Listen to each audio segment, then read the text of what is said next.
We launched the first pay model for us about 3 years ago, and that's worked very well. And we took a step back and we said, okay, well, we currently offer prices at 15 all the way to 35, and what can we do? And what can we create at a lower price point for users that we aren't quite scratching that itch for? And when we took a step back, we realized there was a segment of the audience that was really interested in kind of top news and kind of more broader interest news. They were more mobile centric.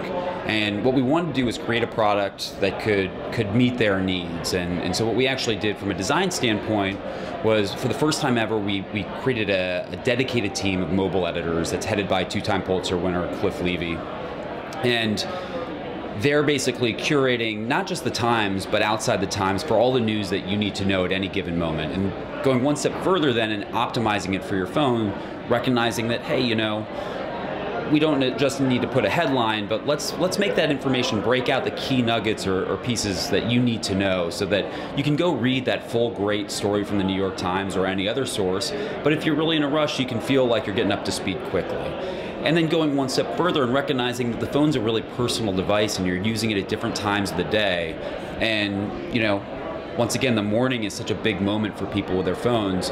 What should it feel like when you open it up? And that was the idea behind the morning briefing and saying good morning to users when we do it. The rollout has gone great so far. We are marketing it to our existing users.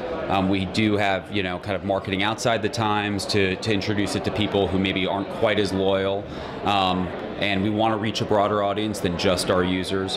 Apple, thankfully, likes our app enough where they've started promoting it today, and we hope to, kind of go beyond there as well. I think the most important thing is, starting with the user at the very beginning, and that was one of the big lessons. I mean, when we started this process, we were giving, even kind of very kind of lightweight prototypes to users and seeing how they used it, what they responded to, testing out different hypotheses, and that's why we really wanted to build something that was customized to the way people were using the news. And that was why I was touching on before, things like in the morning, what should this experience feel like versus later in the day, and even our picks and what we've created with the curated stream of outside sources was this recognition that in the beginning of the day people really are hungry for the news, but later in the day they're looking for more interesting things to percolate, and so we wanted to make sure that we could do those sort of things.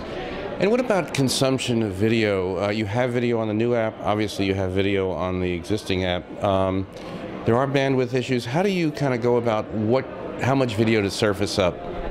We're still experimenting with this, quite honestly. I mean, we want to get really short clips and, optimized for the way we think people want to use this on their device. And those are still things that we're working through.